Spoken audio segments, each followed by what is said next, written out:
Hello दोस्तों, राधे राधे सभी को। तो पशु परिचर के लिए जो हमारी साइंस की क्लास चल रही है उसमें ये 3rd क्लास है। ठीक है, इसमें हम इम्पोर्टेंट क्वेश्चंस के बारे में डिस्कस करेंगे। तो फर्स्ट क्वेश्चन देखिए, निम्नलिखित में से जीव विज्ञान की कौन सी शाखा पक्षियों के अध्ययन से संबंधित है। पक्षियों के अध्ययन से संबंधित जो शाखा है उसके बारे में हमें यहाँ बताना है। तो फर्स्ट ऑप्शन देखिए, इच्थियोलॉजी।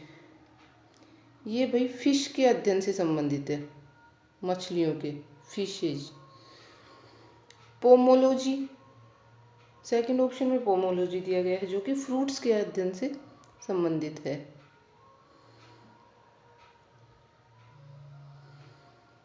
ये फ्रूट्स के अध्ययन से संबंधित है।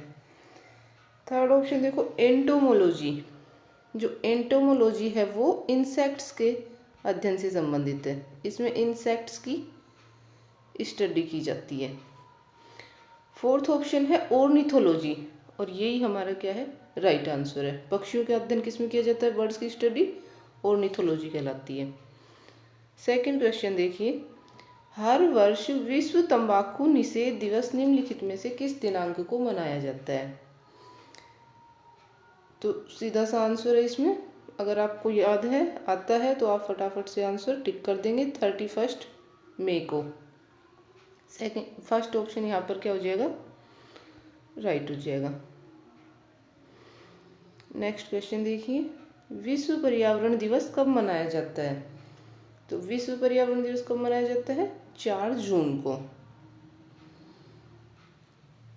ये फैक्चुअल क्वेश्चन है, अगर आपको याद है तो आप इनको कर दोगे। फोर्थ नंबर का जो हमारा ऑप्शन है वो यहाँ पर राइट हो जाएगा।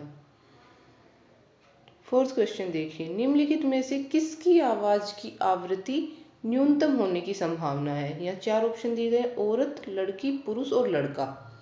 इनमें से किसकी आवाज की जो आवृत्ति है, फ्रीक्वेंसी है, वो मिनिमम होने की संभावना है।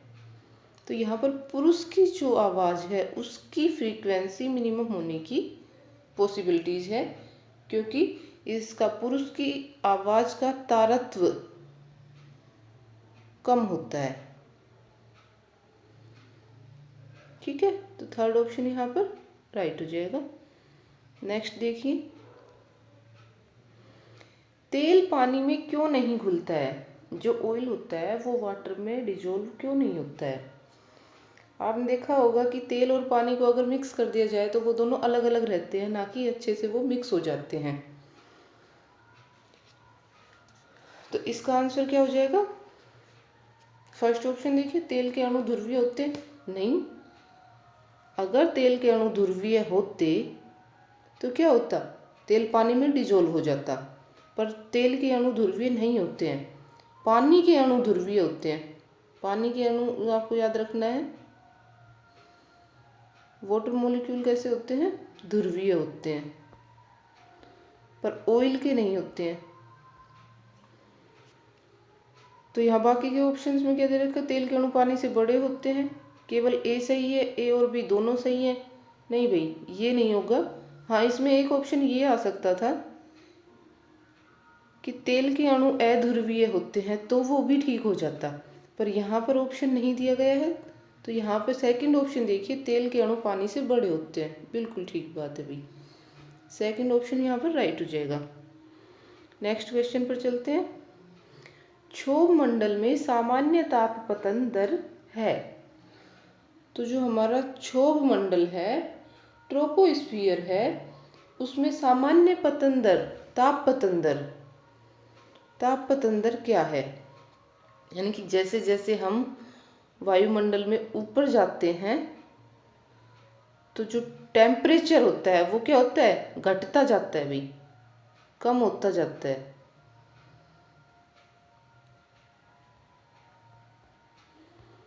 नीचे जाता है, ऊपर जैसे जैसे जाते जाएंगे कम होता जाएगा। तो यहाँ हमें क्षोभ मंडल के लिए बताना है। तो तापपतन दर समझ में आ गया, क्या होता है तापपतन दर, ऊंचाई के साथ तापमान में जो कमी की दर होती है वही तापपतन होता है। तो यहाँ पर फर्स्ट ऑप्शन ये दे रखा है, सेकंड ये है, थर्ड ये है, फोर्थ ये है। तो इनमें से आपको क्षोभ मंडल के लिए बताना है। तो क्षोभ मंडल के लिए जो सामान्य तापमान दर है वो क्या होती है 6.5 डिग्री सेंटीग्रेड पर 1000 मीटर। तो सेकंड ऑप्शन यहाँ पर हमारा राइट हो जाएगा। नेक्स्ट क्वेश्चन पर चलते हैं। दोस्तों आपको मेरे चैनल को जरूर से सब्सक्राइब करना है और इसके साथ ही वीडियो को लाइक भी जरूर से करना है। नेक्स्ट क्वेश्चन देखो, मरुस्थल में मृग तृष्णा के निर्माण का क्या कारण है? ठीक है भाई, मृग तृष्णा के निर्माण का कारण बताना है मरुस्थल में आपको। यहाँ पे 4 ऑप्शन दिए गए हैं, इनमें से आपको बताना है कि कौन सा वाला ऑप्शन बिल्कुल सही है। तो ऊंचाई के साथ वायुमंडल का अपवर्तनांक घटता है। फर्स्ट ऑप्शन यहाँ पर बिल्कुल सही है, फर्स्ट ही ऑप्शन यहाँ पर सही हो जाएगा, ऑप्शन 1। यहाँ पर अगर ये होता मरुस्थल में मृग तृष्णा के निर्माण का कारण है, तो उसमें अगर अलग टाइप के ऑप्शन दिए गए होते तो यहाँ पर आ जाता पूर्ण आंतरिक परावर्तन।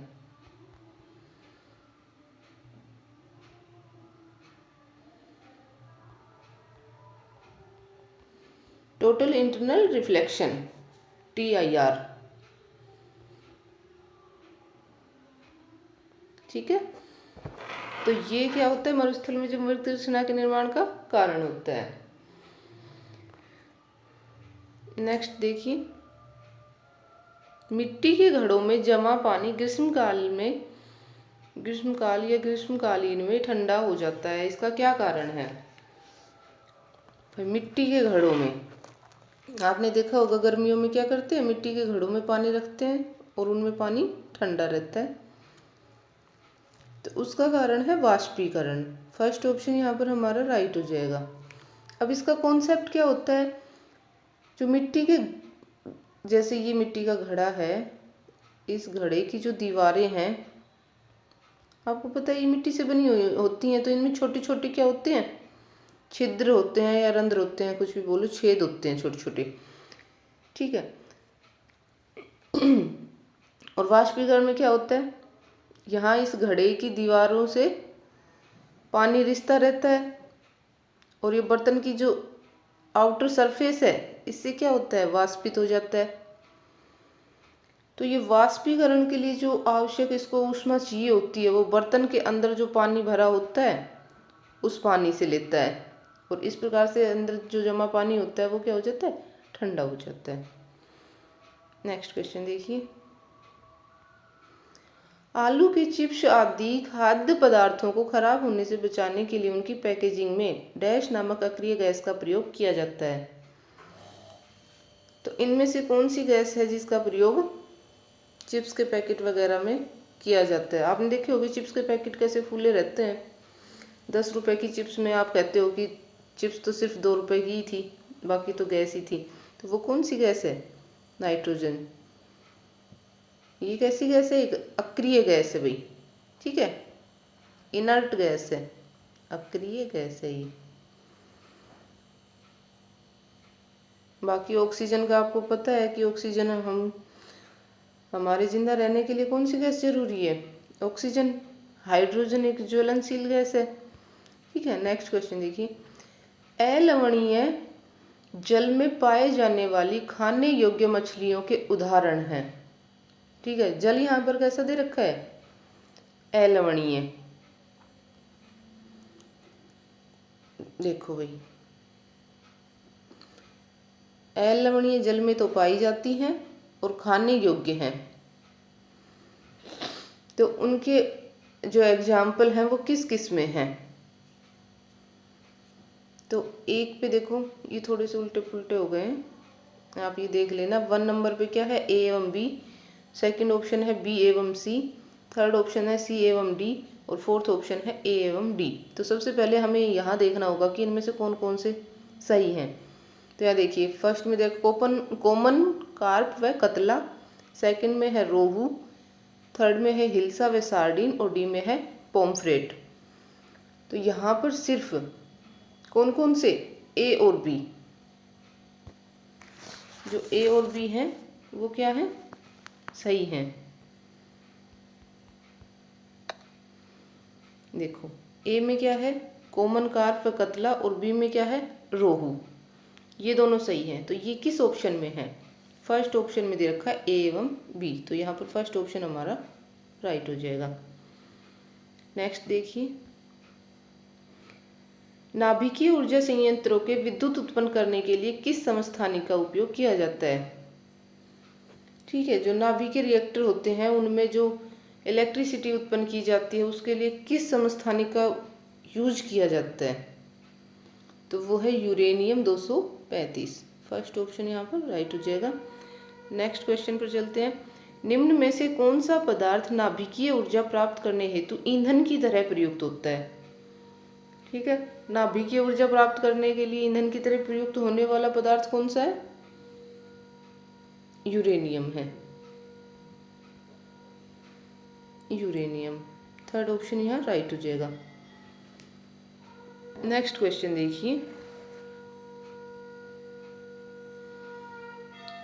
रेस्पिन औषधि प्राप्त होती है, तो जो रेस्पिन औषधि है वो किस पौधे से प्राप्त होती है, यहाँ पर उनके साइंटिफिक नेम दिए गए हैं। पेपावर सोमनिफेरम, नहीं भाई ये तो अफीम का नाम है, जो अफीम प्राप्त होती है उस पौधे का है पेपावर सोमनिफेरम। सेकंड ऑप्शन देखिए, रवोल्फिया सर्पेंटिना, यही हमारा आंसर है। रवोल्फिया सर्पेंटिना से ही रेस्पिन औषधि प्राप्त होती है। अब ये जो रेस्पिन औषधि है इसको किस में यूज किया जाता है, भाई किसी न किसी डिजीज में, तो अगर औषधि नाम दे रखा है, दवा है ये, तो किसी न किसी बीमारी में तो इसको यूज किया जाता होगा। तो हाई बीपी, ठीक है, हार्ट अटैक,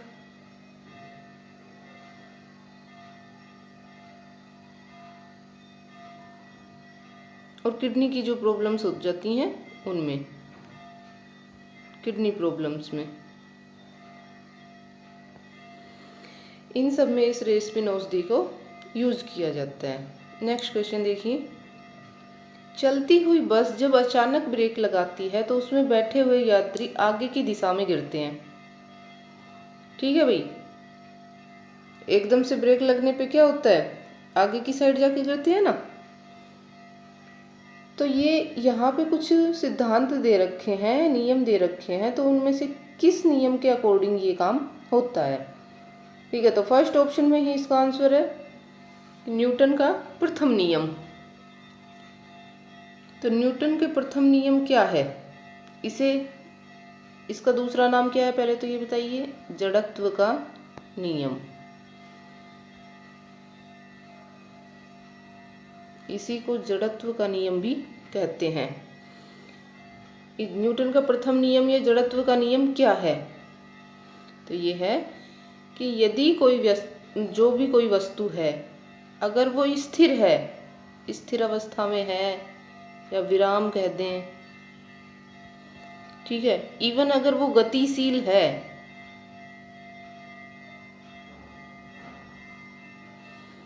तो वो ऐसे ही रहना चाहती है। अगर स्थिर है तो स्थिर ही रहना चाहती है, गतिशील है तो गतिशील ही रहना चाहती है। इनकी जो इसमें चेंज नहीं किया जा सकता। और चेंज कब तक नहीं होता, जब तक कि कोई बाह्य बल ना लगाया जाए। ठीक है, जब तक हम कोई एक्सटर्नल फोर्स नहीं लगाएंगे इतने वो उसी में रहेंगी जैसी अवस्था में वो हैं। नेक्स्ट क्वेश्चन देखिए, कार्य के अधिकतम मान के लिए कोण का मान होना चाहिए। ठीक है, कार्य के अधिकतम मान के लिए कोण का मान पूछा है भाई, और यहाँ पर 4 ऑप्शन दिए गए हैं, 0 डिग्री, 45 डिग्री, 90 डिग्री और 30 डिग्री। ये 4 मान आपको दिए गए हैं। तो कार्य का फॉर्मूला देखो पहले तो, कार्य बराबर क्या होता है, बल गुणा विस्थापन, it means force into displacement. ठीक है।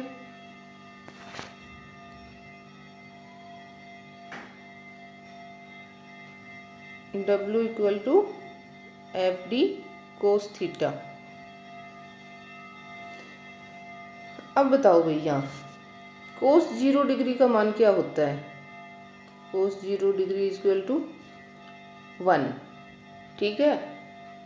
तो कोस 0 डिग्री का 1 हो गया, तो यहाँ पर हम 1 रखेंगे इस कोस थीटा की जगह पर, तो क्या हो जाएगा?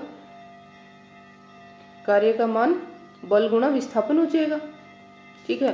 तो ये क्या आ जाएगा? मैक्सिमम मान होगा, मैक्सिमम मान यहाँ होगा। तो कार्य के लिए जो अधिकतम मान के लिए कोण का मान होता है वो क्या होता है? 0 डिग्री होता है, ठीक है। अब इसी जगह अगर हम ये सोचेंगे कि सबसे बड़ा कोण, तो यहाँ पे हमें क्या दिख रहा है भाई? 90 डिग्री दिख रहा है। देखो, दिख तो कौन सा रहा है? 90 डिग्री दिख रहा है, सबसे बड़ा कोण लग रहा है। तो आप में से ज़्यादातर लोग क्या सोचेंगे कि सबसे बड़ा मान ये है तो यही होना चाहिए। नहीं, ऐसा नहीं होता है, क्योंकि कोस 90 डिग्री का मान अगर आपको याद हो तो कितना होता है? 0। तो यहाँ पर जैसे ही क्या करेंगे, अभी हमने देखा FD कोस थीटा था, कोस थीटा की जगह पे कोस 90 डिग्री हो जाएगा, क्योंकि थीटा का मान क्या रख रहे हैं हम? 90 डिग्री रख रहे हैं। तो इस 90 डिग्री की जगह पे हमें क्या रखेंगे? 1 रखेंगे, सॉरी 0 रखेंगे, क्योंकि 0 है यहाँ। तो 0 रखेंगे तो ये मान भी क्या हो जाएगा? 0 हो जाएगा। तो यहाँ पर कार्य क्या हो जाएगा? 0 हो जाएगा, शून्य। इसलिए ये ना होके, और यहाँ पर राइट आंसर क्या होगा? 0 डिग्री। तो फर्स्ट ऑप्शन हमारा यहाँ पर राइट हो जाएगा। आज के लिए बस इतना ही। आपको अगर वीडियो अच्छा लगा हो तो वीडियो को ज़रूर से लाइक करें और चैनल को सब्सक्राइब करें। राधे राधे दोस्तों, थैंक यू।